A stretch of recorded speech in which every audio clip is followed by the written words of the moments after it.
Meowless math fans, Miss Paws here with some juicy facts about the Fibonacci sequence. You're probably already familiar with the Fibonacci sequence, where each number is the sum of the two before it. But do you know where it all started? It all began with a medieval Italian mathematician named Leonardo of Pisa, also known as Fibonacci. He published a famous book called Liber Abaci, which introduced the Fibonacci sequence as a solution to a rabbit breeding problem.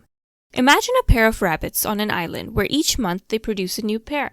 The number of pairs after each month follows the Fibonacci sequence. But Fibonacci numbers aren't just about rabbits. They also show up in the most unexpected places, like the ancestry of honeybees. Each generation's number of bees matches the Fibonacci sequence. And get this, the Fibonacci numbers are closely related to the famous golden ratio. As the sequence grows, the ratio between consecutive numbers gets closer and closer to the golden ratio. Isn't that just perfectly fascinating?